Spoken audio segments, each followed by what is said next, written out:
Here are 20 Quad Cortex secrets and top tips that you need to know to get the most out of your presets and tones.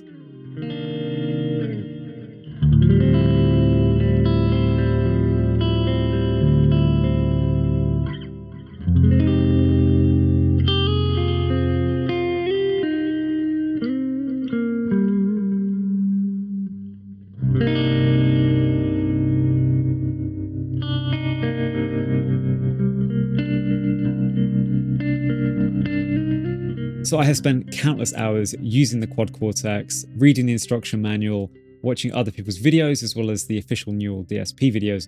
So this list should provide both beginners and more experienced users with something new to take away.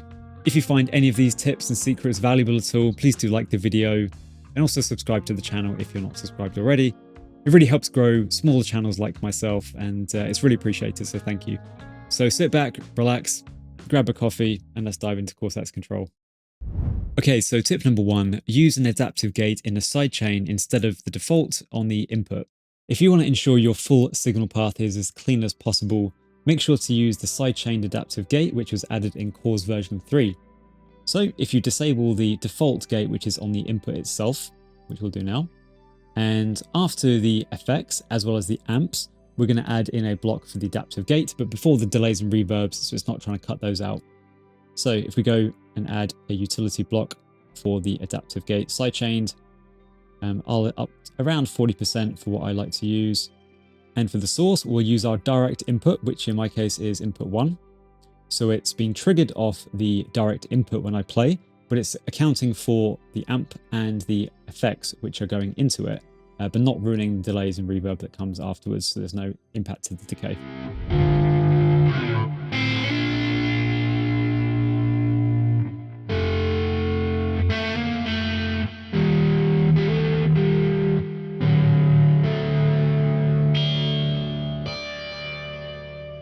Tip number 2, don't rush your IR selection.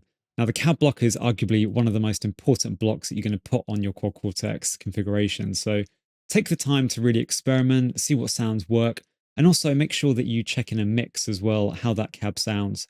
Sometimes things can sound really good in isolation, but put it into a mix and they just get lost, or it just doesn't fit the tone and vibe that you're trying to go for in your music.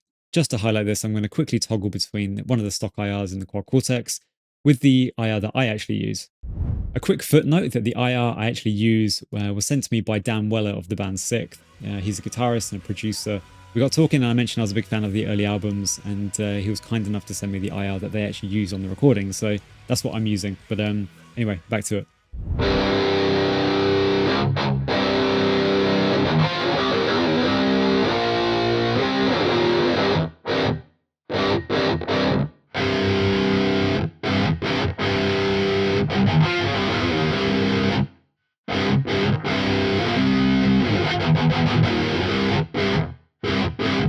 Tip number 3 is split the CPU load.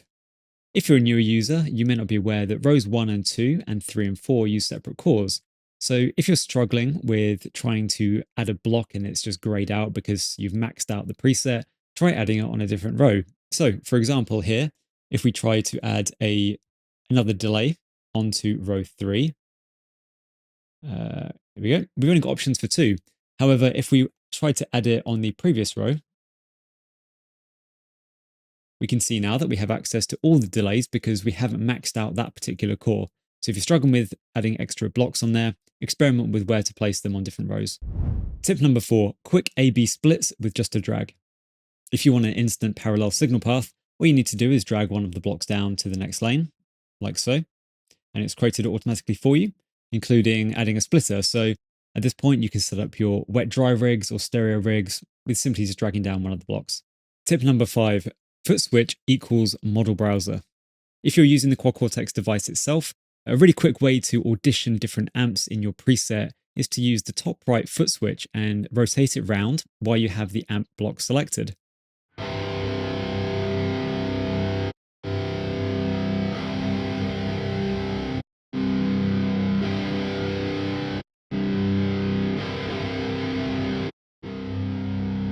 Tip number 6 is undo that mistake. If you're making changes to your preset and accidentally navigate away from the preset, you're going to lose your work.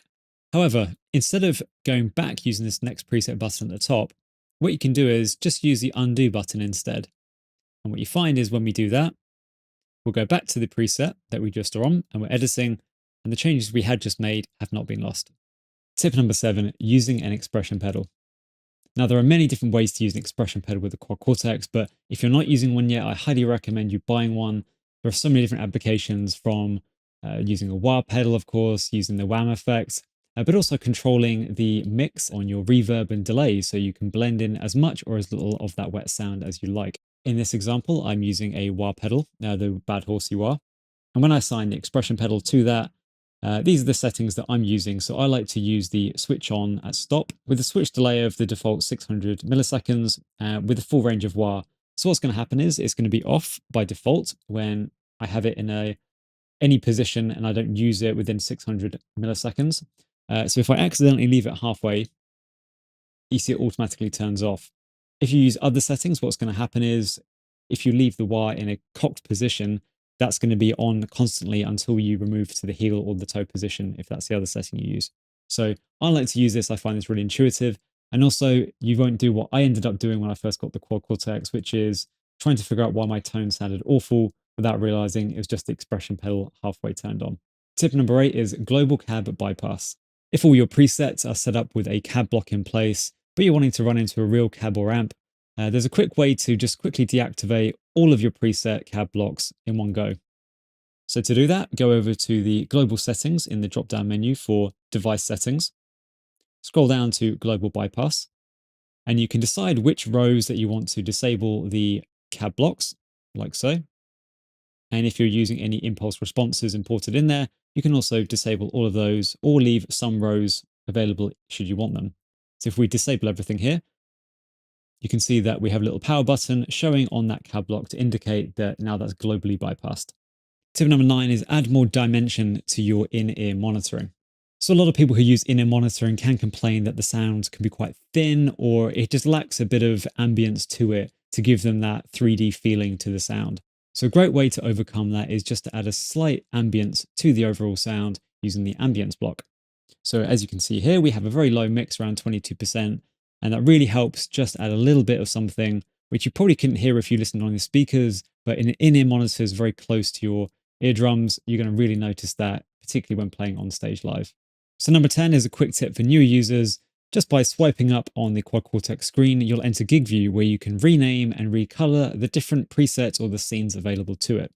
Now you can configure the colors and the names to whatever you like, but it's a great way to group gain stages or think in the green, yellow, red terms that we often see on real amplifiers. Tip 11, seamless amp switching hack. It can be really frustrating when you're trying to change channels on an amp block and you're getting a lag when you change between them, even in seam mode. So, for example, the Soldano amp, if you want to go between normal and crunch mode, you get a slight delay.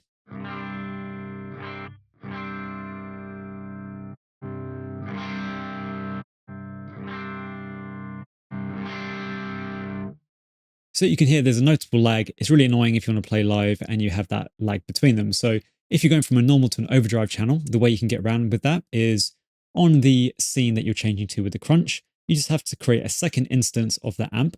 And if we now disable this amplifier and go to the new amplifier that we've created and enable that in that scene, which is now set to the crunch channel, we can go back to the original cleaner sound and toggle between the clean and the dirty channel now without any lag.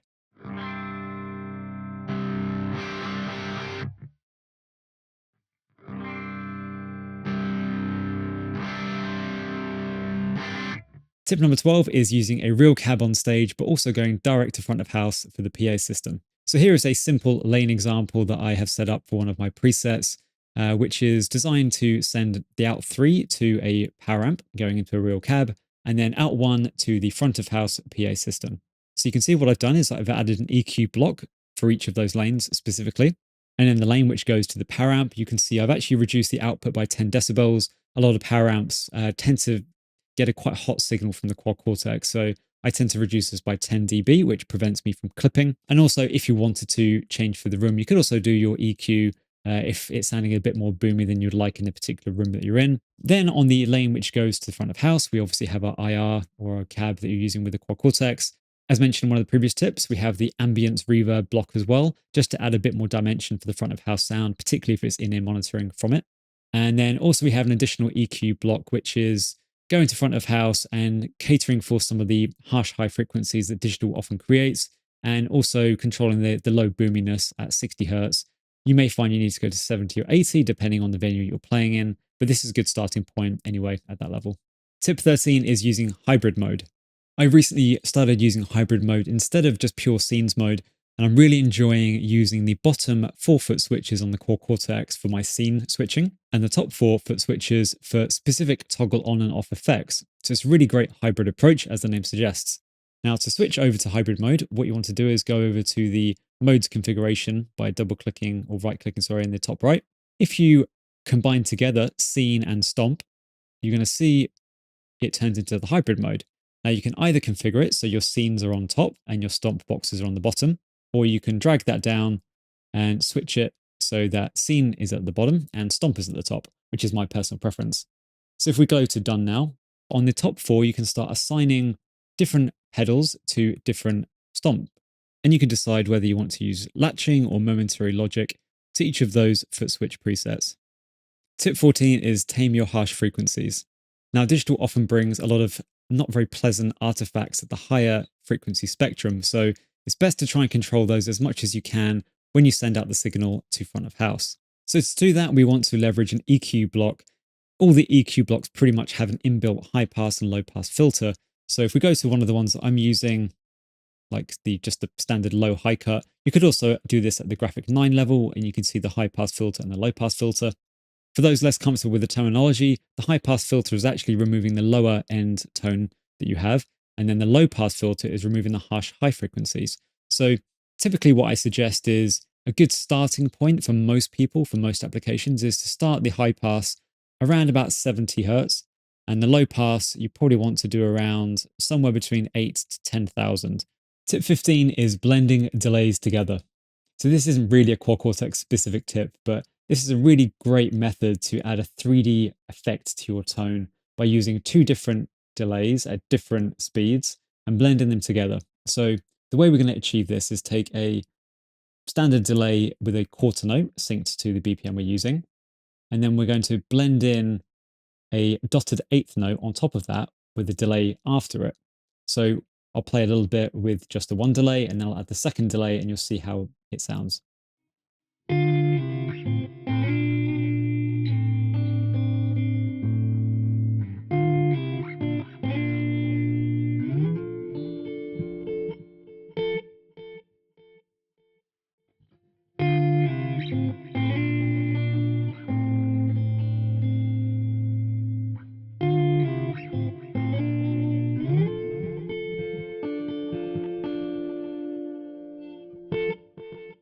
Tip number 16 is running the Quad Cortex for your vocal chain.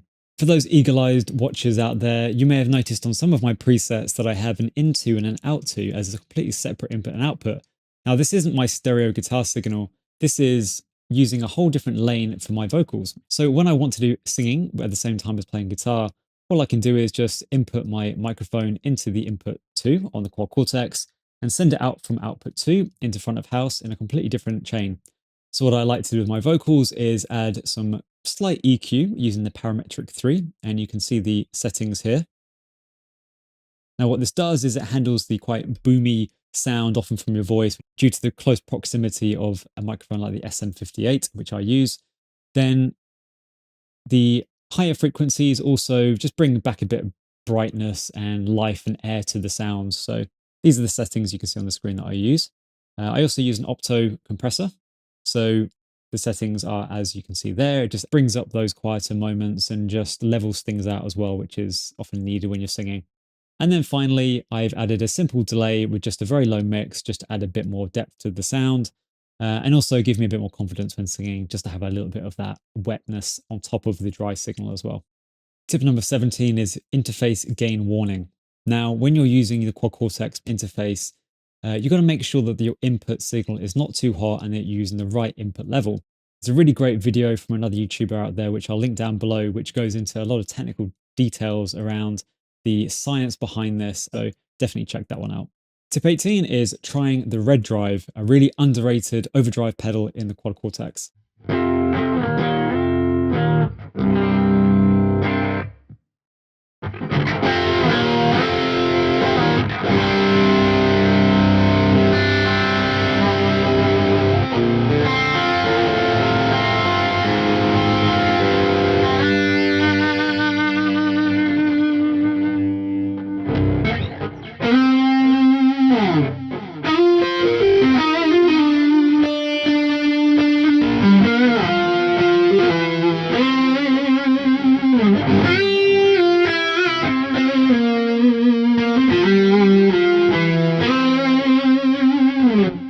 Okay, so tip 19 is using the freeze and transpose trick.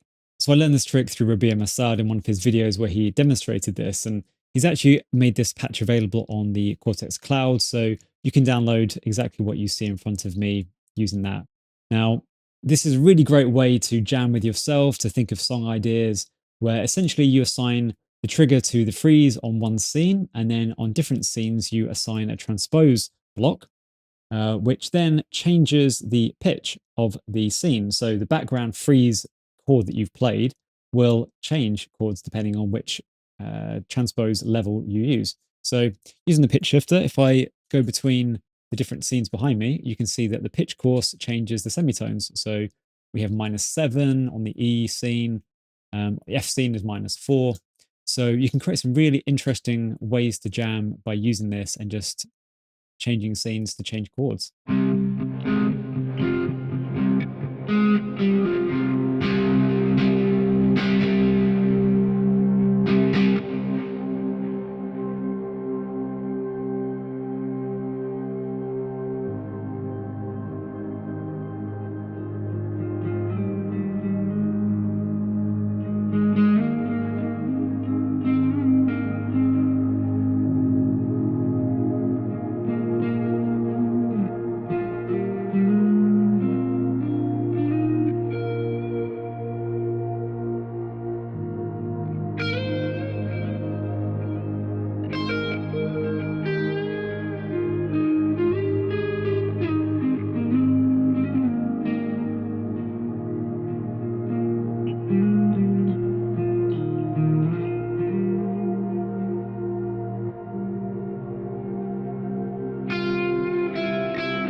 The final tip of today's video is just to have fun. The Quad Cortex is such a powerful tool, and I've struggled over the years with trying to chase tones in my head, spent so much money on gear and pedals, and at the end of the day, what this really is about making music and having fun. One way I like to think about every preset that I create in the Quad Cortex is it's a brand new pedal board build. So I start from scratch, I have fun thinking about the routing patterns, which drives I want to use, which amps, the combinations. And of course, the great thing is we don't have to go out and buy all the pedals and amps every time we want to create it. So that's my final thought for this video. I hope you enjoyed it and found some useful tips along the way. And if you did get value from it, please do like the video and subscribe to the channel. And I'll see you in the next video.